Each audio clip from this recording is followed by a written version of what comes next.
యేసు నాయన నీ బంగారు పాదాలకు స్తుతులు స్తోత్రాలు. అల్పుణ్ణి, అయోగ్యుణ్ణి, ఎన్నిక లేని వాణ్ణి నన్ను నీ సిలువ చాటున మరుగు చేసి ప్రతి అంశమును మాకు తెలియచేయ్యా. నోటిని బూరగా చేసుకో. వినగలిగిన చెవులు గ్రహించి నిన్ను కొనియాడుకునే మనస్సుని మాకు అనుగ్రహించి మమ్ములను మా కుటుంబములను నిరాకడకు సిద్ధము చేయునట్లుగా నీ కృప హస్తమును మాకు తోడుగా ఉంచుమని మా ప్రభువైన యేసు క్రీస్తు నామమందు కృతజ్ఞతాస్తుతులతో ప్రార్థన సమర్పిస్తున్నాను తండ్రి. ఆమేన్. ఆమేన్. ఎక్కువ మంది అడ్మిట్ చేసుకోవడానికి మీకు కూడా డౌట్ ఉంటే దయచేసి కలిసి ఉంచండి. మీరు ఎరిగిన వాక్యమే కనుక నేను నా ప్రశ్నను మీ ముందు ఉంచబోతున్నాను. ఎరిగిన వారిని బట్టి ఇంకా ఆనందిస్తున్నాను. లూకా సువార్త 16వ అధ్యాయము. లూకా సువార్త 16వ అధ్యాయము 19 నుండి చదవండి. చాలా జాగ్రత్తగా ఆలకించుదాం. ధనవంతుడు అతడు ఊదా రంగు బట్టలను సన్నపు నార వస్త్రమును ధరించుకొని ప్రతిదినము చూడండి, బహుగా ధనవంతుడు ఒకడుండెను. అతడు ఊదా రంగు వస్త్రము ధరించుకొని సన్నని ప్రతిదినము నార బట్టలను ధరించుకుంటూ ప్రతి దినము బహుగా సుఖపడుచుండువాడు. మీరు చూడండి, ఈ లోకంలో ధనవంతులు బీదవారు మనము చూడగానే గమనిస్తాం కదా. గమనించరంటారా? నేను ఇందాకే మిమ్మల్ని రిక్వెస్ట్ చేశాను, మీ సమాధానం కూడా నేను కోరుతున్నానని. నన్ను కూడా ప్రశ్నించమనే నా ఫోన్ నంబర్ని ఎప్పుడు దగ్గర పెడతాను. కొందరు ఫోన్లు చేస్తున్నారు, చాలా ఆనందం. మీరే కాదు, అనేక మంది చేస్తూనే ఉంటారు దినమెల్లా. ధనవంతుడు అన్నప్పుడు ఈ లోకములో ధనవంతులకు సాదృశ్యం. ఈ ధనవంతుడు అన్నప్పుడు అతని లైఫ్ ఎలా ఉంటుంది మనం ఎరగంది కాదు. రెండవ వ్యక్తిని చూపుతున్నాడు, దరిద్రుడు. ఒకవైపు ధనవంతుడు అంటున్నాడు, మరొక వైపు దరిద్రుడు. ఇప్పుడు చూడండి, దరిద్రుని చూడగానే మనం గుర్తించగలం. కూటు సూటు వేసుకొని జన మధ్యలోకి తిరగలేడు కదా బీదవాడు. లాజరు అని ఒక దరిద్రుడు ఉండెను. ఇక్కడ చూడండి, పేరు మెన్షన్ చేశాడు. మీరు లాజరు అనగానే వెంటనే అటుపోతారు. యోహాను సువార్త 11-12 అధ్యాయులకి వెళ్ళి ఆ లాజరు ఈ లాజరు అనుకునేరు. ఆ లాజరు అప్పట్లోనే నేను అనుకుంటాను మల్టీ మిలియనీర్. బేతేనియాలో ఉన్న ఆ లాజరు మార్తా మరియల సహోదరుడు నడే మల్టీ మిలియనీర్ అంట నేను. అందుకనే యేసయ్య ఆ రోజు 6 రోజుల ముందే పస్కా భోజనం కోసం శిష్యుల్ని అనేకులను వెంట పెట్టుకొని ఆ లాజరు ఇంటికాడ పస్కాను ఆచరించినట్లు మనం చూస్తాం. కాబట్టి ఈ లాజరు ఆ లాజరు ఒకడు కాదు. మరలా చెప్తున్నా, ధనవంతుడు ఒకడుండెను. ఆ ధనవంతుడు నేటి ధనికులైన ప్రజలకు సాదృశ్యమైన లావిష్ లైఫ్, విలాసవంతమైన జీవితాలకు గుర్తు. ఇంకొకడున్నాడు, లాజరు అను ఒక దరిద్రుడు. ఇక దరిద్రుడు జీవితం ఎలా ఉందో కూడా చూద్దాం. లాజరు అని ఒక దరిద్రుడు ఉండెను. వాడు కురుపులతో నిండిన వాడై ఆ, ధనవంతుని ఇంటి వాకిట పడియుండి ఆ, అతని బల్ల మీద నుండి పడు రొట్టె ముక్కలతో ఆకలి తీర్చుకొనగోరెను. ఆ. అయితే అతని అంతకంటే బల్ల కాక మీద నుండి పడిపోయిన రొట్టె ముక్కలు ఉన్నాయి. లేకపోతే ఆకలి తీర్చుకునే ఉద్దేశం ఎందుకుంటది? తీసుకొన గోరెనా. ఆ, అంతేకాక ఆ, కుక్కలు వచ్చి వాని కురుపులు నాకెను. ఆ. ఆ దరిద్రుడు చనిపోయి దేవదూతల చేత ఇక్కడ అబ్రహాము రొమ్మున జాగ్రత్తగా ఆనుకొనుటకు గమనించండి. కొనిపోబడెను. ఇప్పుడు జాగ్రత్తగా గమనించండి.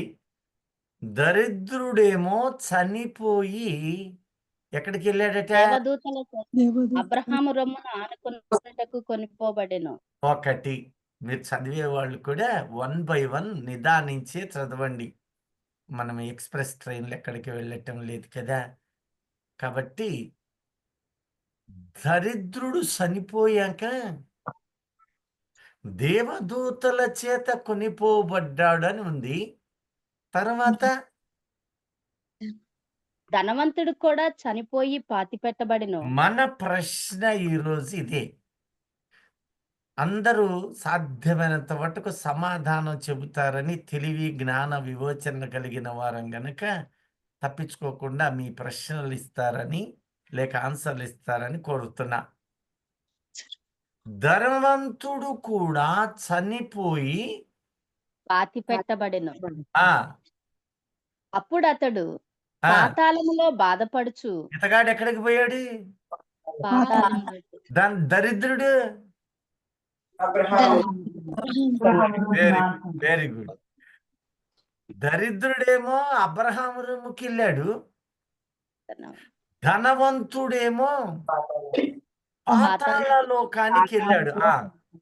తరువాత అప్పుడు అతడు పాతాళంలో బాధపడుచు పాతాళములో బాధపడుచు కన్నులెత్తి ఆ దూరము నుండి అబ్రహామును దూరము నుండి అబ్రహామును అతని రొమ్మున ఆనుకొని ఉన్న లాజరును చూచి, ఆ తండ్రివైన అబ్రహామా, ఆ నా యందు కనికరపడి తన వ్రేలి కొనను నీళ్లలో ముంచి నా నాలుకను చల్లార్చుటకు లాజరును పంపుము. ఆ నేను ఈ అగ్ని జ్వాలలో యాతన పడుచున్నానని ఆ. కేకలు వేసింది. చూడండి, ఇక మిగతాది మీరు ఎరగంది కాదు.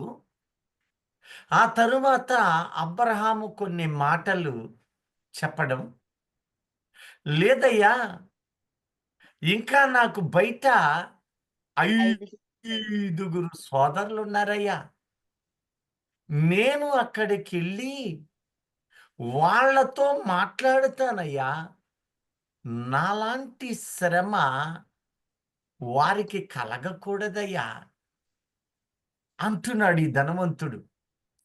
సహజంగా మన గ్రూపులోనే కానీ విశ్వాసులలో కానీ లోకములో బ్రతికేటప్పుడు ఒక ఆలోచన ఉంటుంది.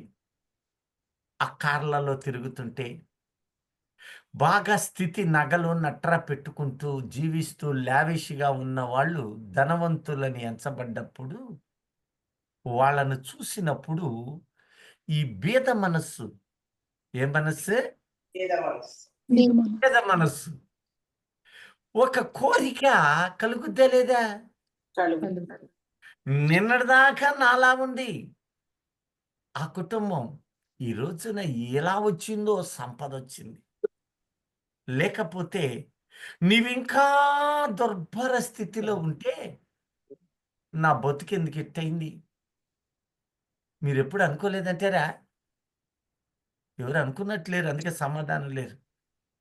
బాధేసినప్పుడు, డబ్బు లేనప్పుడు, డబ్బుంటే బాగుండు, డబ్బులో ఆనందం ఉంది.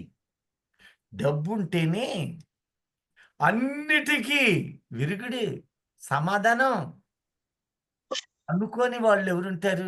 ఈ పై మాటకి చెప్పటం ఎవరైనా చెబుతారు, డబ్బు అసలు వద్దా, వద్దన్నప్పుడు నీ ఇంట డబ్బు ఎందుకు పెట్టుకున్నావు? నాకు తెలియక అడుగుతున్నా.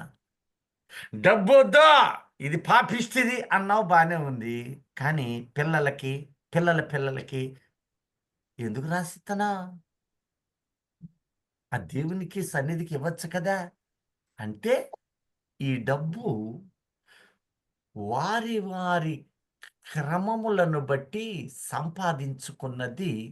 నేను, నా బిడ్డలు ఆనాటి దుర్భర స్థితులు మరలా రాకూడదు అని ఆశించే కదా దాచిపెట్టుకున్నావు. మంచిదే, అదేం తప్పు కాదు. నేనిక్కడ ప్రశ్న ఏమిటంటే, ధనవంతుడు, మరలా చెప్తున్నా, ధనవంతుడు పాతాళలోకానికి ఎందుకు వెళ్ళాడు?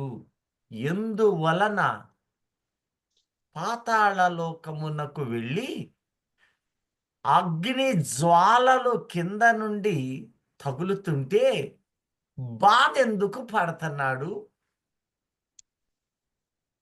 కళ్ళెత్తి దూరంగా ఉన్న అబ్రహామును, అతని రొమ్మున ఆనుకున్న లాజర్ను చూసి ప్రాధేయపడుతున్నాడు. మరలా అడుగుతున్నా, మీరు చెప్పాకే నేను మీ అభిప్రాయం పంచుకోండి. తప్పైనా ఒప్పైనా డజంట్ మ్యాటర్. మనలకు దిద్దువాడు పరిశుద్ధాత్ముడు. మనం ఆత్మీయులం. ధనవంతుడు ఎందుకు పాతాళలోకానికి సెగ్రిగేషన్ ఎలా జరిగింది? తను బ్రతికిన జీవితంలో దేవునికి దూరంగా ఉన్నాడు కాబట్టి. Very good. ఒక ప్రశ్న గుర్తుపెట్టుకోండి. ఒకటి 1 by 1 మంచి ప్రశ్న. ఒకటి, ఈ ప్రశ్న వేసిన సహోదరికి ప్రత్యేక వందనాలు. అనాసక్తి కంటే ఆసక్తి గొప్పది కదా. గుడ్డి కంటే మేలు గొప్పదంటారు కదా. మెల్ల అసలు చెప్పనోళ్ళ కంటే ఆత్మీయులు గొప్పోళ్లే కదా ఈ పూటకి. హల్లెలూయా. పేదవాళ్ళంటే కనికరము లేదు. మొదటిది 1 by 1. ఇంకొకరు ఎవరు అంటున్నారు అయ్యా? లోకమందును లోకాశల యందును మాత్రమే ఆయన ఆనందించినాడు గాని దేవుని గురించి ఆలోచన చేయలేదు. 2, లోకపట్టయ్య గారు చక్కగా ఒక మాట చెప్పారు. నేను ఇంకా అన్నానంటే సరిపడలేదు అని అర్థమే తప్ప మరొకటి కాదు. ధనాపేక్ష సుఖపడుతూ ఉన్నది. ఉండడం, బహుగా చూడండి, సుఖపడుతూ ఉండడం. 1 by 1. ఇంకొకరు అంటున్నారు ధనాపేక్షతో బ్రతికాడండి. ఇంకొకరు శరీరము మీద దేవుని లక్ష్య పెట్టక జీవించాడు. అంతేనా అయ్యగారు? అవునవును. చూసారా ఎన్ని ప్రశ్నల్లో? నిజమేనటారా? నిజమేనా? ప్రతి దినము బహుగా సుఖపడేవాడు. అది ఇంకొకరు చక్కగా చెబుతున్నారు, ప్రతిరోజు బాగా సుఖపడుతూ ఉండేవాడు. ఇంకా పేదవారంటే కనికరము లేదు. ఇంకెవరో చక్కగా చెప్పారు కనికరం లేరని. అతనికి ఖాళీ కనికరమే లేదు. ఇంకా ఇంకా దేవుని ఎరిగియో దేవుని ఆజ్ఞలు పాటించకపోవడం. Very good. చూసారు ఎన్ని ప్రశ్నలు, ఎంత ఆత్మీయంగా చెబుతున్నారు. ఇదే కావాలి. పాఠాలు దేవుని ఎరిగియు దేవుని పాటించకుండా జీవిస్తున్నాడే. ఇంకా ధనవంతులు దేవుని రాజ్యంలో చేరుట దుర్లభం. నా తల్లే, మీ ఇంట్లో డబ్బులు ఉన్నాయా లేవా? బాగా చెప్పారు. అంటే నీ ఇంట్లో ఉండొచ్చు. ఇప్పుడు మన సేవ చేసే వాళ్ళందరూ డబ్బు లేనోళ్ళ. మీరు వెనక నుంచి చూస్తున్నారు, అదిగో ఏసి. ఇంకొకరి ఇల్లు ఎంత సుందరంగా ఉంటాయి. ఇప్పుడు వాళ్ళందరూ నరకానికి పోయినట్టేనా? అంటే ఏదో ఉంది. ఇప్పుడు అడిగిన మనమే, మన ఇంట్లో కూడా కాస్త కూర్చో ఉంటది. ధనవంతుడు దేవుని రాజ్యములో ప్రవేశించుట కన్నా సూది బెచ్చములో దూరుట సులభము అన్నాడు. ఇది నరునికి అసాధ్యం, దేవునికి అన్ని సాధ్యం కదా. ఇప్పుడు అవును. మీ మాటనే ఇక చాలా ప్రశ్నలు ఉంటాయి కనుక ఇంకా ప్రశ్నలు ముందుకు వెళ్దాము. ఇప్పుడు 1 by 1 ఆలోచన చేద్దాం, సరేనా? హల్లెలూయా. మొదట ధనవంతుడు దేవుని రాజ్యములో ప్రవేశించనేరడు అను మాటను తీసుకుందాం ఫస్ట్, సరేనా? సరే సరే. ఇప్పుడు అబ్రహాము దరిద్రుడేగా, దరిద్రుడే అండి. కాదండి ధనవంతుడు. మరి అబ్రహాం పోకూడదు కదా. అబ్రహాం అంటున్నాడు, రాజులను జయించి వచ్చి ఆ శత్రు రాజు దగ్గర నిలబడ్డప్పుడు ఆ అబీమెలెకు వణుకుతున్నాడు. రాజుల్నే సంహరించినప్పుడు దాస దాసీలే 800 మంది ఉన్నారట. 380 మంది. అది యుద్ధానికి పోయినోళ్ళు. అంటే అబ్రహాం పేదోడా? ఒక రోజు అతను తీసుకెళ్ళి, అయ్యో నువ్వు సామాన్యుడు కదయ్యా, ఆ అధ్యాయం చదవండి, మీకు ఎవరికైనా జ్ఞాపకం ఉంటే, లేదంటే కొనసాగిద్దాం. నువ్వు సామాన్యుడు కాదు, నీకును నాకు మధ్య ఒక ఒప్పందం చేద్దామయ్యా, ఒక ఒప్పందం చేద్దాం. నువ్వు ఏడమా అదే జనాన్ని చంపుతావు, నీ జనులు అపారమైన వాళ్ళు అంటూ ఉంటే ఈ అబ్రహాం అంటాడు, రేపొద్దు నీ దగ్గర తీసుకున్నాను అనుకో, నేనే నువ్వే చేసుకున్నా. ఆ నేనే అబ్రహామును ధనవంతుడిగా చేస్తానని నువ్వు నన్ను చెప్పకుండా ధనవంతుడిని చేసావంటావు, నాకు బొచ్చెరాస్తుంది పోవయ్యా. ఒక్క నూలు పోగైనా చెప్పులు వారే నీ వాటిలో ఏదైనా తీసుకొన్నని పోగైనను ఆకాశం చెప్పులు అడుగునుంటది వారా, అది కూడా తీసుకొని పొమ్మన్నాడు. అబ్రహాం ధనవంతుడేగా.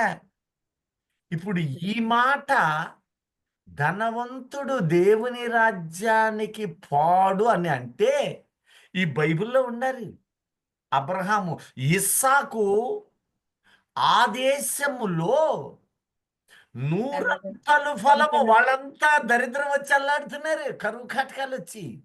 కానీ ఇస్సాకు 100 దాసీలు దినము ఫలించుచుండెను అని ఉండే. అలాగే బైబిల్లో చూస్తే ఇక నేను చెప్పాలా, గొర్రెలు కాసేవాడు గొర్రెలు కాసినట్టే ఉండాలి కానీ చేశాడే రాజుని చేశాడండి. రాజుకి ఏముంటాయి, డబ్బు ఉంటదంటారా లేదంటారా? అవును, అపారమైన సంపదలు అక్కడ ఉన్నాయి. ఇప్పుడు మన వాక్యములో ప్రశ్న ఏంటంటే, ఈ ధనవంతుడు దేవుని రాజ్యానికి వెళ్ళకూడదు అంటే ఇప్పుడు ఆ దావీదు సొలొమోను వీళ్ళందరూ దేవునికి ప్రియులు అవ్వకూడదు కదా. వాళ్ళకో లెక్క మనకో లెక్క పెట్టి దేవుడు కాదుగా.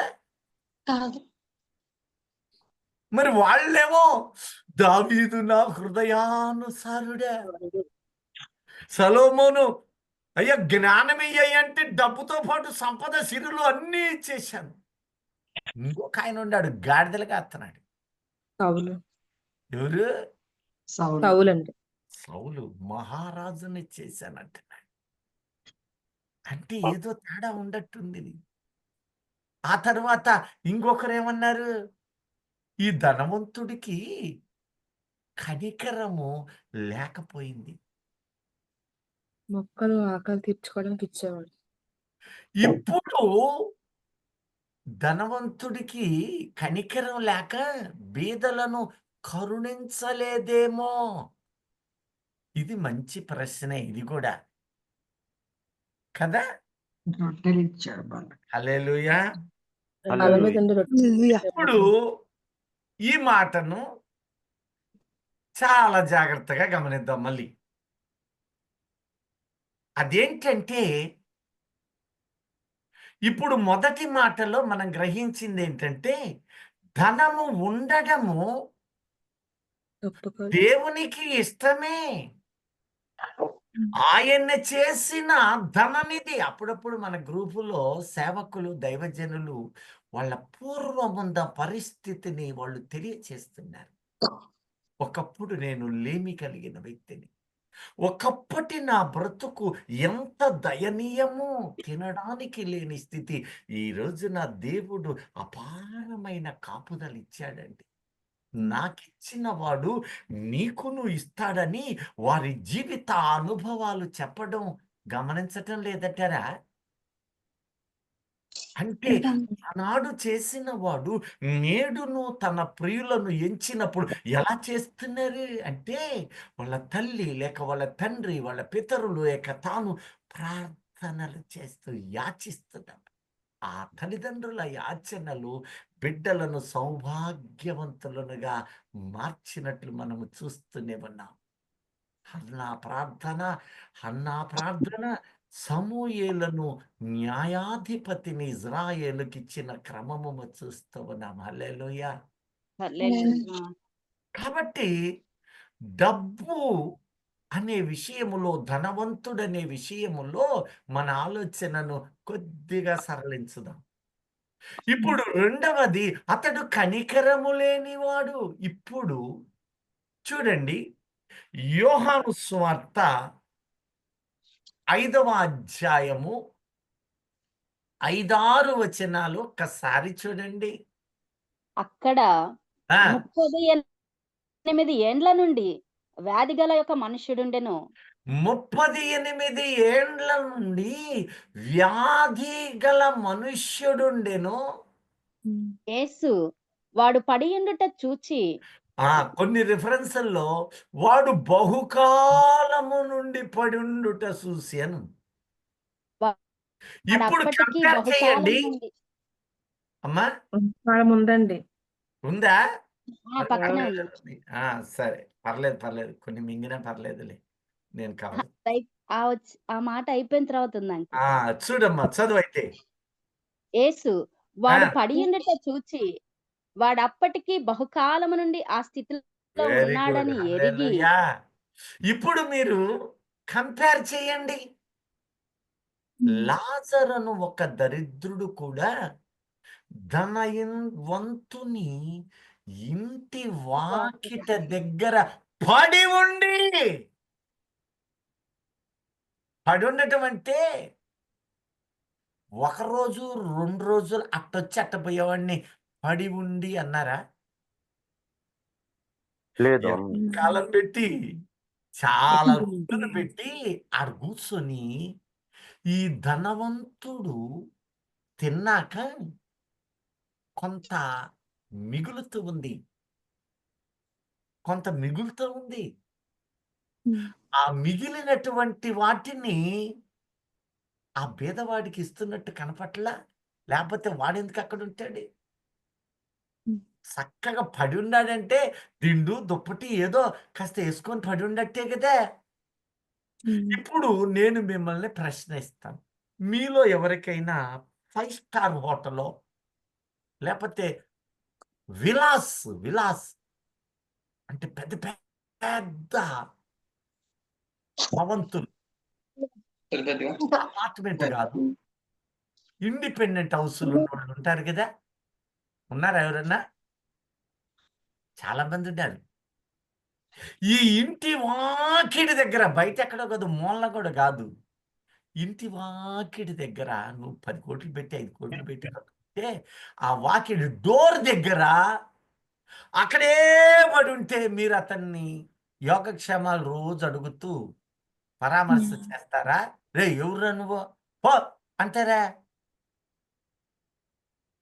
నువ్వు ఇంటి దగ్గరికి రా, భోజనం వేస్తా. నువ్వు ఇంటి దగ్గరికి రా, తిండి పెడతా, ఆదరిస్తా. కానీ నా ఇంటి తలుపు తీయగానే కార్లు తీయాలా, బండ్లు తీయాలా, నేను పోవాలా, రావాలా, తలుపు తీయగానే నీ మొహం చూస్తాను పో పో పో అంటారా? అంటారా? వెళ్ళిపోమంటారు. ఎవరో మరి జాలిగల్లోళ్ళు ఇంట్లో తెచ్చి మంచం మీద కూర్చోబెడుతున్నట్టున్నారు. ఎవరేం బలకట్లా, వెళ్ళిపోమంటారండి. వెళ్ళిపోమంటారుగా. ఖచ్చితంగా. మరి వీడేంటి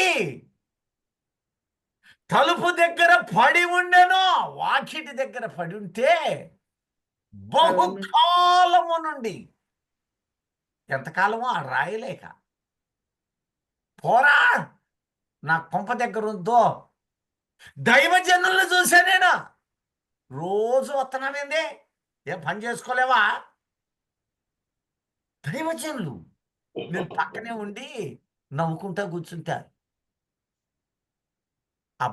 మీరు కూడా అలా రోడ్డు సిగ్నల్స్ ఉంటాయే, అక్కడ యవనస్తురాలు ఒళ్ళో పసిగుడ్డును పెట్టుకొని ఇక దానం ఏమంటే దైవజనులు ఆ యవనస్తురాల్ని చూశారు. అక్కడున్న పసిగుడ్డుని చూసినా మనసుకు రాలా. ఏం పని చేసుకోవచ్చుగా. ఆమె ఏమన్నదో తెలుసా? నువ్వు ఇత్తేయి లేతలేదు, నీకెందుకు అంట పోయింది. ఆ కారులో ఉన్న ఆ పెద్ద అంటది, అడుక్కు తినేవాళ్ళ చేత కూడా మాటలు పడ్డావా? నేను నవ్వా. ఇది తప్పు కాదు, అది తప్పు కాదా? మీలో నాలో అట్లాంటి వాళ్ళు లేరంటారా? భయకనకపోవచ్చు, మనస్సులో ఏమి ఇంత గాడాలు ఉన్నారు, ఆ పని చేసుకోలేరా? పేదలకి చేస్తాం, వృద్ధులకి చేస్తాం, కాళ్ళు చేతులు లేనోళ్ళకి చేస్తాం. కానీ ఆ హృదయ ఆలోచన ఉంటదా ఉండదా? అదే ఇతగాడు పైగా ఎలాంటి స్థితిలో ఉన్నాడట? కురుపులతో ఉన్నాడు. కురుపులు కురుపులతో నిండిన వాడే. కుక్కలు నాకుతున్నాయి కొరుకులు. ఆ రోజు యోబు కంటే ఘోరంగా ఉన్నట్టుంది. అవును. భయంకరమైన ఒక వ్యాధిగ్రస్తుడు. మీరు రోడ్డును పోతుంటే నిన్ననే నాకు అందుకే ఈ తలంపు వచ్చింది. నిన్న మధ్యాహ్నం నా భార్యను తీసుకొని వద్దామని ఆయన నిలబడితే ఒక కుక్క దేహం అంతా గజ్జి వంటి రోగంతో నా పక్క నుంచి పోతుంటే ఒళ్ళు జలదరిచ్చి. కానీ మరో కుక్క ప్రమాణంగా ఉంది, అది పోతుంది, దీన్ని మాత్రం చేర్చుకొని పోతానే ఉంది. దీన్ని చేర్చుకుంటానే ఉంది, దాంతో పులకరింపులు పోతుంది. మనిషినైన నేను మాత్రము ఒళ్ళు జలదరిచేసి ఒక క్షణం అబ్బో పక్కకొస్తే దాని రోగాలు ఏడొస్తాయో, ఆ యొక్క గినీస్ వ్యాధి, ర్యాబిస్లు రకరకాలని చిన్నగా బండి పక్కకి తీసా. నీ పక్కన నీవు ప్రయాణం చేస్తుంటే ఒక రోగి నీ పక్కన దగ్గుతుంటే వెనక పెట్టుకో, పక్కకి జరుగా అంటాం కదా. అంటాము. అది మానవ సహజం కదా. అలాంటిదట భయంకరమైన కురుపులు కలిగిన మొత్తం కురుపులతో నిండినవాడు. ఆడకురుపు కాదు, కురుపులతో నిండినవాడు. రెండోది నిస్సత్తువతో ఉండిపోయాడు. కుక్కను కూడా తరం లేకపోతున్నాడు. కుక్కలు వచ్చి అతని కురుపులను లాగుతున్నాయి. అట్టంటోడుని ఇంటి ముందే పెట్టుకుని ఎవడైనా ఉంటాడా? అంటే ఈ ధనవంతుని ఇంటి వాకిట అతను పడి ఉన్నాడు. ఎంత కాలముగా ఉన్నాడో తెలియదు. అంటే బైబిల్ని ఇప్పుడు ఒక ప్రశ్న, ఇతడు యేసుక్రీస్తు అతనిని ఉదహరించాడు. యేసయ్య ఎప్పటికీ పునరుద్ధానుడు కాలేదు, చనిపోలేదు. అంటే అతడు పాత నిబంధన కాలానికి, ధర్మశాస్త్ర కాలానికి చెందినవాడా, పునరుద్ధాన కాలస్తుడా?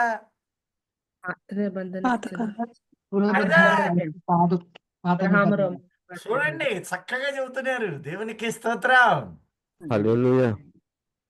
ఇతగాడు ధర్మశాస్త్ర సంబంధే లేక పాత నిబంధన సంబంధం. ఎందుకంటే అప్పటికి ఇంకా యేసయ్య చచ్చిపోలా. కాబట్టి తానే ఈ ఉదాహరణ తెలియచేస్తున్నాడు. అక్కడ పేరుతో సహా మెన్షన్ చేస్తున్నాడంటే బహుశా పేరు పిలిచిన వాడు, ఎరిగిన వాడు అతను ఉన్నాడనే తెలియచేస్తున్నాడు. అంటే అది నిజమే, ఉపమానము కథ కాదే, ఉదాహరణ కాదే. లాజరు అను దరిద్రుడుండెను, పేరు పెట్టాడు. ధనవంతుడి పేరు అవసరంలా. ఆ పాతాళానికి పోయే వాళ్ళ పేర్లు ఆయనకెందుకు, నీకెందుకు, నాకెందుకు? మనము పరదేశు వారసులం. ఆదాము నందు ఎలాగ మృతి నొందుతున్నారో క్రీస్తు నందు పేరు పేరున వారి వారి వరుస క్రమాల్లో లేస్తావని దేవుని వాక్యమే ఆదరణ కలగ చేస్తూ ఉంది. హల్లెలూయా. హల్లెలూయా. అంటే ఈ వ్యక్తి బైబిల్ని పాటిస్తున్నాడా లేదా అని చూస్తే లేవి కాండము ఇప్పుడు అవసరం లేదు, మీ అందరికీ తెలిసిందే. 23వ అధ్యాయం తర్వాత చదువుకోండి. నీవు పనను కోసేటప్పుడు నీ ప్రథమ ఫలము దేవునికి ఇవ్వమన్న ఆయనే ఈ పనలో బీదలు, దీనులు, దరిద్రుల కోసము నూకలు జల్లునట్లు ఒక పనను, ఆ అడుగు పనులను వదిలేయమన్నాడు. బీదలకు ఆ పనిగా ఎన్నుకోవడానికే ఆ రోజు రూతు బోయజు పొలానికి వెళ్ళింది.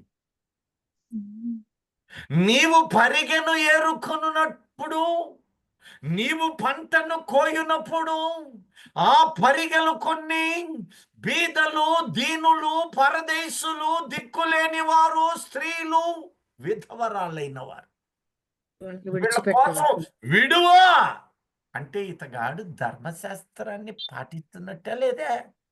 పాటిస్తున్నాడు.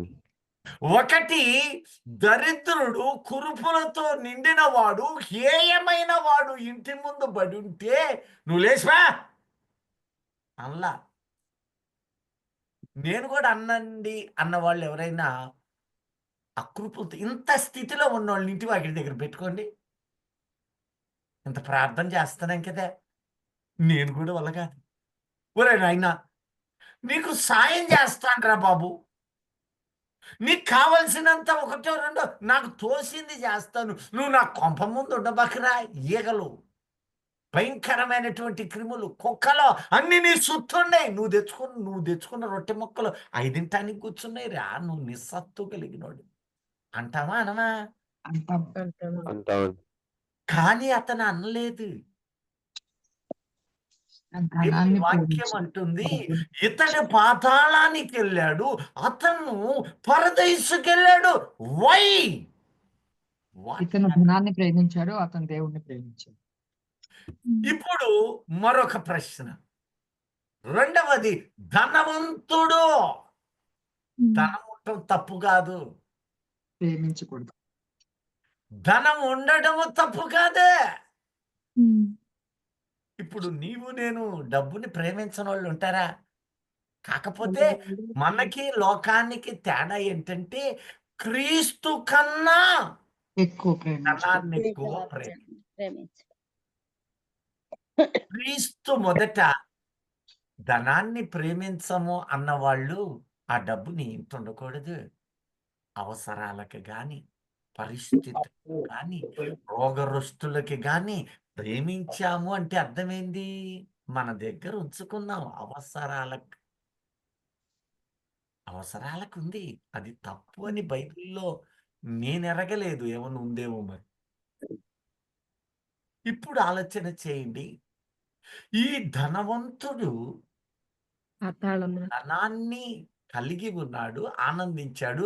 రెండవది, ధర్మశాస్త్రము ప్రకారముగా బీదలను ఆదరించువాడు ఎక్కువగా ఆదరించినట్టు కూడా కనపడుతుంది. ఎందుకంటే ఒక బహుదరిద్రుడైన వ్యక్తిని ఇంటి వాకిడి దగ్గర పెట్టి ఆ రొట్టె ముక్కలను కింద పడు, అక్కడే రాశాడు, ఇంట వాకిట పడి ఉండి బల్ల మీద నుండి మీరు ఎవరైనా తినేటప్పుడు అంతా కింద పిల్లలు బారేస్తారు, మనం బారేస్తామా? పడేయం కదా. పడ్డా ఏమి ఒక మనిషి తినే అంత బారేస్తారా? పడేయం కదా. మరి ఆకలి తీర్చుకొన గోరి అక్కడ పడి ఉన్నాడు అంటే ఈ ధనవంతుడు ఆడు పడేస్తున్నాడనే కదా. ఎందుకు? ఆ పడ్డవి ఆ బేదలు బిక్కలు తింటారనేగా. రెండవది, ధర్మశాస్త్రమును బట్టి, లేఖనాధారాలను బట్టి అతడు పాటిస్తున్నాడు అనేగా. ధర్మశాస్త్ర సంబంధిగా ఉన్నప్పుడు లేఖనాన్ని బట్టి నడుస్తున్నాడు అంటే దేవుని జ్ఞానం కలిగినోడే కదా. అవునండి. వాక్యానుభవం కలిగినోడని కనపడుతుంది కదా. ప్రార్థనా పరుడు మన సంఘ సభ్యుడే, ఆయన బయటోడు కానట్టున్నాడు. మీకు డౌట్గా ఉంది. అక్కడ చదవండి, లోక 26లో 25లోనో అక్కడ అంటాడు. అక్కడ ఏమంటాడు చూడండి. నీవు నీ జీవితకాలం అంతా ధనవంతుడు కన్నులెత్తి దూరమున ఉన్న అబ్రహామును అతని రొమ్మున ఆనుకొని ఉన్న లాజరును చూచి, తండ్రివైన నోటీస్ పాయింట్. మొదటి మాట ఏం చేశాడట? చూచి చూచాడు. చూసి. దేవుడు పాపులకి కనపడతాడంటారా? పాపుల మొర ఆలకిస్తాడా? మీకు ఇంకా డౌట్గా ఉంది. ప్రకటన 1:12-13 చూడండి. 3.5 ఏళ్ళు యేసుతోనే కలిసి నడిచాడు ఈ పెద్ద మనిషి, అపోస్తలుడు. యేసు ద్వారా అద్భుతాలు చేశాడు, చూశాడు. యేసయ్యను హత్తుకొని జీవించాడు. యేసయ్య పునరుద్ధానుడైన తర్వాత మరలా తిరిగి ఇతగాడు పరదేశు ప్రాంగణానికి, ఇతగాడు దర్శనం పొందుకున్నాక అదే యేసయ్య ఇతగాని కనపడితే ఏమని పిలిచాడు చూడండి. ఇది వినగా నాతో మాట్లాడుచున్న స్వరమేమిటో అని చూడ తిరిగి తిని ఆ, తిరుగగా 7 సువర్ణ దీపస్తంభములను, ఆ, ఆ దీపస్తంభముల మధ్యను మనిషి కుమారుని పోలిన యొకనిని చూచి తిని. యేసుక్రీస్తు అంటల్లా, యేసుక్రీస్తుగా పోల్చటల్లా. ఏమంటున్నాడు? మనుష్య కుమారుని పోలిన ఒకడు. 3.5 సంవత్సరాలు ఈ యోహాను యేసుతో నడిచాడు, వెంబడించాడు. పలుసార్లు కూడా ఈ యోహాను యేసుతోనే గెత్సెమనే వనము, రూపాంతరము పొందినప్పుడు కూడా ఈ యోహాను యేసయ్యతోనే ఉన్నాడు. ఆయన పేతురును యోహానును చెప్పండి యాకోబును యాకోబును ముగ్గురిని వెంట గెత్సెమనే వనములోనికి వెళ్ళాడు. ఆ తరువాత రూపాంతర కొండ మీదకి వెళ్ళాడు. యాయీరు కుమార్తె చనిపోయినప్పుడు వెళ్ళాడు. లాజరు చనిపోయినప్పుడు ప్రతి అడుగులో కూడా వీళ్ళు ఒకడైన ఈ అపోస్తులుడైన యోహాన్ అంటున్నాడు, నాతో మాట్లాడుతున్న స్వరము ఏమిటా అని వెనుదిరిగి నేను చూచినప్పుడు ఈయన ప్రభువైన యేసుక్రీస్తు అనలేకపోయాడా? మనుష్య కుమారుని పోలిన ఒకరిని చూచాను. కానీ ఈ ధనవంతుడు ఉన్నాడే, ఇతగాడు పాతాళంలో బాధపడతా కన్నులెత్తి దూరమున అబ్రహాము వంటి వ్యక్తిని అన్నాడా? లేదు. అబ్రహామును అతని రొమ్మున ఆనుకొని ఉన్న లాజరును చూసి. ఎందుకంటే ఆ లాజరు నా ఇంటి వాకిటి దగ్గర నేను విదిల్చిన, నేను పెట్టిన భోజనము, రొట్టెలు, ఆహారము. ఆ రోజు కూడా యేసయ్య ఒకరోజు అక్కడ కూర్చుంటే ఒక సమరీరాలో ఒక ఆమె వచ్చింది. అయ్యా, నా కూతురు దెయ్యం పట్టింది. ఏం పట్టింది? అమ్మా, ఈ రొట్టె ముక్కలు బిడ్డలు తినాల్సినవి, ఒక్క పిల్లొద్దా అంటే, అయ్యా ఆ ఎంగిలి మెతుకులైనా పిల్లలు తినగా మిగిలిన రొట్టెలు ఉంటాయి కదా, అంటే తినగా వీళ్ళు మిగిలిపోయినవి ఏవో ఉన్నాయి పెడతన్నాడు. ఇప్పుడు ఆ అబ్రహామును చూశాడట. అప్పుడప్పుడు మనలో కూడా ప్రభువు దర్శనాలను చూసేవాళ్ళు ఉన్నారు కదా, లేరంటారా? ఉన్నారే, కొందరున్నారు. కమ్మని దర్శనాలు, పరలోకములో ఉన్న వాటిని దేవుడు మర్మములను బయలుపరుచువాడు. దర్శనములు, మర్మములు, కృప, అపారమైన వాటిని చూపుతూ ఉంటే చూస్తూ పరవశించే వాళ్ళు మనలోనే ఉన్నారు. ఈ గ్రూపులు చూస్తున్నారు. ఆ చూసిన దాన్ని ఆనందిస్తూ ఉన్నారు, పరవశిస్తున్నారు. ప్రతి సత్యము మర్మము బయలుపరుస్తుంటే ఆనందంతో పొంగిపోతుంటారే. ఈ రోజు కూడా ఉన్నారే. అలాగే ఆ రోజు యోహాను ప్రకటనకారునికి చూపినట్లే ఈ ధనవంతుడు చచ్చిపోయి, ఇప్పుడు చచ్చిపోయినోడు ఏ శరీరంతో చచ్చిపోయాడు? పాతాళానికి వెళ్ళింది ఏ శరీరంతో? ఈ శరీరంతోనా? అదండి.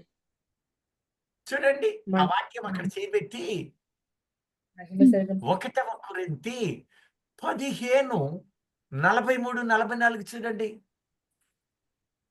ఘనహీనమైనదిగా విత్తబడి ఉమ్, మహిమగలదిగా లేపబడును. బలహీనమైనదిగా విత్తబడి ఉమ్, బలమైనదిగా లేపబడును. ఉమ్. ప్రకృతి సంబంధమైన శరీరముగా చూడండి, విత్తబడి ఆత్మ ప్రకృతి సంబంధ శరీరం సంబంధమైన శరీరముగా విత్తబడి అంటే చచ్చిపోయి, ఆత్మ సంబంధ శరీరముగా లేపబడును. ఆత్మ సంబంధ శరీరముగా లేపబడును. ఆ ప్రకృతి సంబంధమైన శరీరం ఉన్నది గనుక ఆ ఆత్మ సంబంధమైన శరీరము కూడా ఉన్నది. ఆత్మ సంబంధ శరీరము కూడా ఉన్నది. ఇప్పుడు ఇందాక లాజరు చనిపోయాడు అంటే విత్తబడ్డాడు. దరిద్రుడు చనిపోయి అనగా ప్రకృతి సంబంధ శరీరము భూమిలో పాతి పెట్టబడి ఆత్మ శరీరముతో లేపబడి, ఆనాడు పాత నిబంధన కాలము గనుక ఆ పునరుద్ధానము జరగలేదు గనుక ఈ యొక్క పరదైసు అనబడు ఏదేను అది భూమి లోపల పాతాళములో ఉన్నది.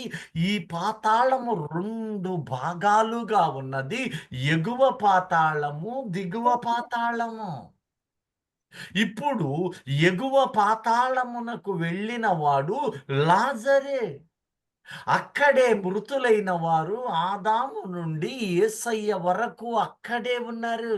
ఈ ధనవంతుడు పాత నిబంధన సంబంధి గనుక అతడు చనిపోయి కూడా ఆ పాతాళం మందే ఎగువ భాగములో ఉన్నారు.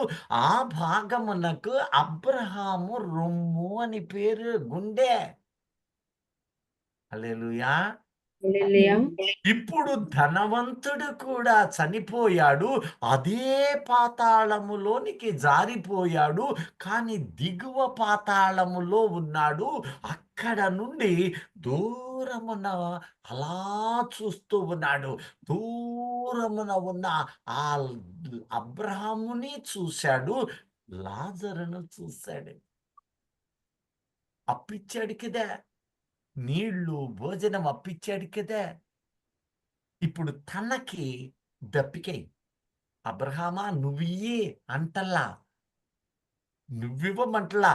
ఇప్పుడు నీకు ఒక 10,000 ఎవరైనా నువ్వు అప్పిచ్చావనుకో, నువ్వు వాళ్ళని వదిలి పక్కన వాళ్ళని అడుగుతావుగా, నా అప్పు కట్టు అని అంటావా? ఎవరు అప్పు ఉన్నారో వాడిని అడుగుతావు కదా. అందుకనే అంటున్నాడేమో, ఆ లాజర్ని పంపయ్యా, ఇంతకాలం నా తిండి తిన్నాడు, పంపయ్యా అంటున్నాడు. పైగా అంటాడు, దూరము నుండి చూచాడు. ఆ దైవ దర్శనము యోహాను చూశాడు, యేసుక్రీస్తుని గుర్తించలేకపోయాడు.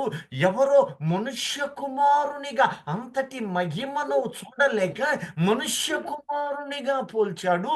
ఈ లాజరు ఈ ధనవంతుడి యొక్క ఉపమానములో లేక ఈ విషయములో ధనవంతుడు పేరు కూడా పెట్టేశాడు. అబ్రహమా పేరు పెట్టాడు. లాజరా అంటే ఇక్కడ నీవు చూడవలసింది, అతడు ఎవరుగా ఉన్నాడు ఇప్పుడు? అతను లోకస్తుడా విశ్వాస? ఇప్పుడు విశ్వాసి. ఎందుకని? ఇప్పుడు ఈ మాట అన్నాడు, ఏమన్నాడు? ఓ అబ్రహామా అన్నాడా? అది ఏమన్నాడు? తండ్రి అదని అలాగిపోయింది. ఎక్కువ మంది చవట్లేదు, మరి ఇష్టం లేనట్టుంది. లేదు లేదు. ఏమన్నాడు? ఓ తండ్రివైన అబ్రహాము అబ్రహామా తండ్రైన అబ్రహామా. ఇప్పుడు అబ్రహాము ఎవరికి తండ్రి? అందరికి తండ్రే కదా. విశ్వాసులకు గలతీ తండ్రి. 3:7 చూడండి. గలతీ 3:7 చూడండి.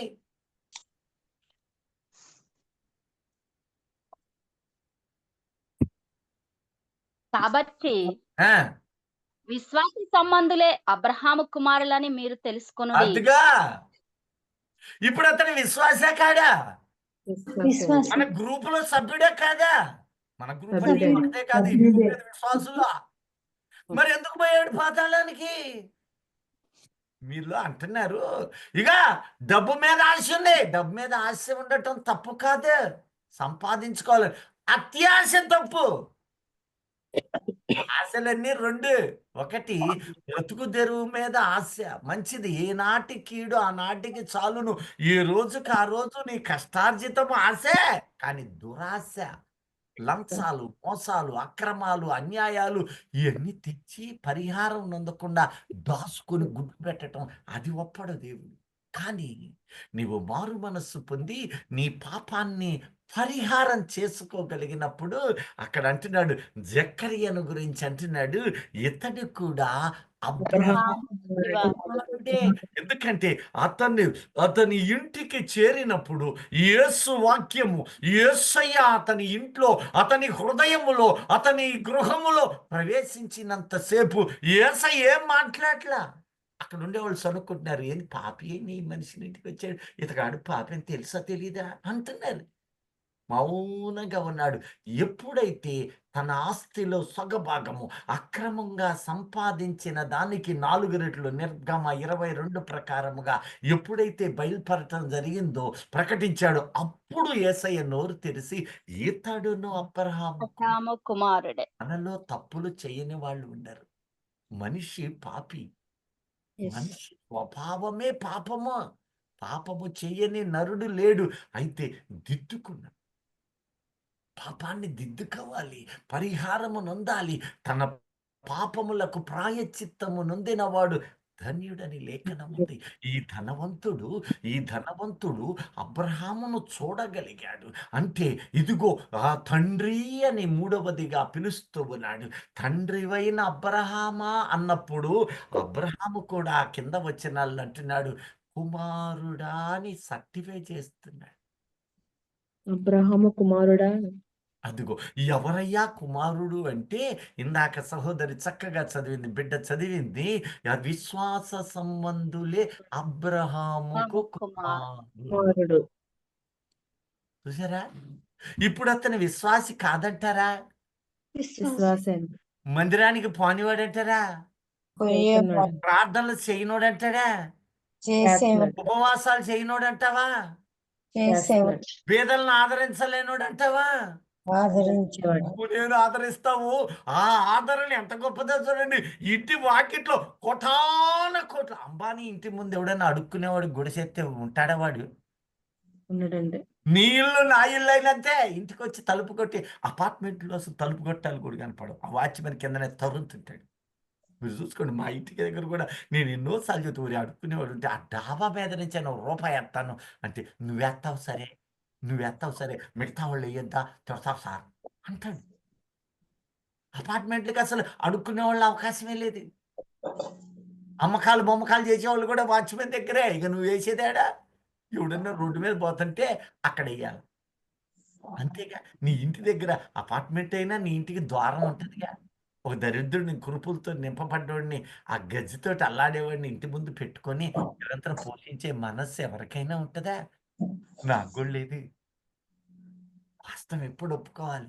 నేను చేస్తున్నాను నో.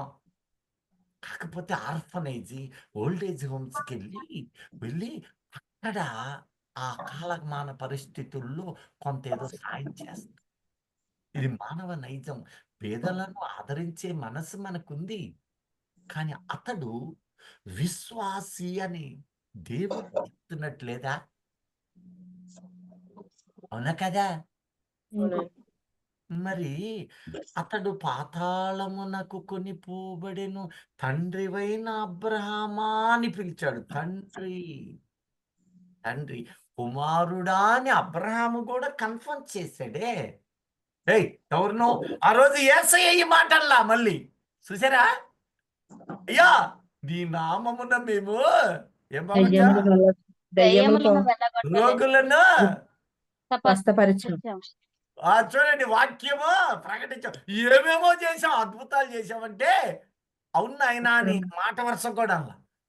మాట వరుస కల్లా యేసయ్య న్యాయాధిపతి అంటాడు, నువ్వెవడో నాకు తెలియదు పో అన్నాడు.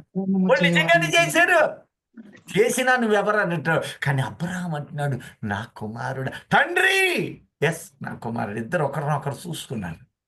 అంటే ఇక్కడి వరకు సమయం అయిపోయింది కనుక 2 మాటలు, ప్రశ్నలు ఇంకా చాలా ఉన్నాయి, కొన్ని మాటల్లో ముగిస్తున్నాను. ఇదిగో ధనవంతుడు పాతాళములో బాధను అనుభవిస్తూ నాకింకా 5 సోదరులు ఉన్నారని. అసలు ఆ మాట చూడండి, సహోదర ప్రేమ నిలవరముగా ఉండనీయుడి. అహరోను గడ్డం మీద నుంచి తైలము పరిమళ సువాసన పారినట్టుంటది. ఈ మాట నేనల్లా, ఇన్ని రిఫరెన్స్. ఇప్పుడు సహోదర ప్రేమ కూడా ఉందంటారా? సహోదర ప్రేమ ఉందా అతనికి అసలు? అది తల మీద పోయబడి అహరోను గడ్డం. అవును, ఇతగాడికి పాతాళానికి పోయి పాతాళంలో కుయ్యోముర్రో అంటున్నాడు అన్నారే, ఇతగానికి సహోదర ప్రేమ ఉందా? ఉంది కాబట్టి 5 ఉన్నారయ్యా. నేను ఇంత బాధపడుతున్నాను, వాళ్ళు పడతారేమో, అయ్యో ఖచ్చితంగా పడతారు, ఎందుకంటే నేను వాళ్ళ అన్నని, మూటలు కట్టానయ్యా, నేను వాళ్ళ అన్ననే. నాలాంటి జీవితం కనుకుంటే వాళ్ళు కూడా నా దగ్గరకు వచ్చి అగ్నిలో మండుతారు. పైగా పాతాళములో అగ్ని గుండంలో పడలేదు, ఇంకా కింద నుంచి జ్వాలలు వస్తుంటే సెగ తగులుతుంది. అది ఇప్పుడు కాదు, ఒకరోజు ఉండేది. సెగకే అల్లాడుతున్నారు, పొయ్యి మీద సెగలాగా సురుకుమని. ఆ స్థితి కూడా రాకడది. ప్రియ దైవజనమా, అతనంటూ ఉంది, అతడు అబ్రహాముకు కుమారుడు అంటున్నాడు. విశ్వాస సంబంధులే అబ్రహాము కుమారుడు. ప్రార్థనలు చేస్తున్నాడు, దీనులను ఆదరిస్తున్నాడు, ఒక పనను పక్కగా పెడుతూ ఉన్నాడు, అన్ని సక్రమంగా ధర్మశాస్త్ర సంబంధిగా ఉన్నాడు, అన్నిటినీ పాటిస్తూ ఉన్నాడు. కానీ ఈ రోజు నా హృదయం నీలో ఉందేమో చూసుకో. నీవు ఇంకా శరీర సంబంధమైన వాటిలోనే నీవు గుర్తించలేకున్నావేమో చూసుకో. పరిశీలన చెయ్యి.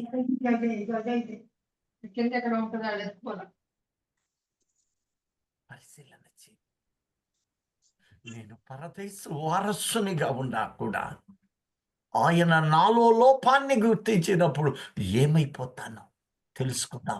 దేవుడి మాటలు ఇక్కడి వరకు. ఆయన తన మాటలను దీవించి మన హృదయంలో భద్రము చేయునుగాక. మిగతా భాగం తెలుసుకుందాం, ప్రార్థించుకుందాం. మహోన్నతుడా, సర్వాధికారి, సర్వశక్తిమంతుడా, ఆయన నీ వాక్య మర్మములు ఎంత కమ్మనివయ్యా, వాటిని గ్రహించి సాగే మనస్సివయ్యా. మా ప్రతి అపరాధ దోషములు, నీకు వ్యతిరేకమైన ప్రతి జీవిత అడుగులు క్షమించి మేము ఎలా ఉండాలో అడుగడుగునా నేర్పాయా. గ్రూపులో ప్రతి బిడ్డను జ్ఞాపకం చేసుకోయా, సహాయం చెయ్యి. మేమెందులో తప్పిపోతున్నాము. అనాశాపరుడు పరలోక రాజ్యానికి వెళ్ళడన్న నీవే నీ ప్రజలకు ధనాన్ని ఇచ్చి ఏర్పాటు చేశానంటున్నవాడు. నాయన, నిన్ను చూస్తున్నాం, నిన్ను కలిగి ఉన్నాం. అతుకు అయినా మాలో లోపము కనపడుతుంది. దానిని మాకు తెలిపి నిరంతర రాకడ ఆ సన్నిధి కాంతిని మాపై ఉంచి పరదైసు వారసులనుగా మార్చి సహాయం చేయమని విన్న వాక్యం మా హృదయాలలో నింపి మా హృదయములు తెరిసి సమాధానమును మాకు అనుగ్రహించమని మా ప్రభు అయిన యేసుక్రీస్తు నామములో కృతజ్ఞతలతో ప్రార్థిస్తున్నా తండ్రి. ఆమేన్. ఆమేన్. చేసుకుందాం.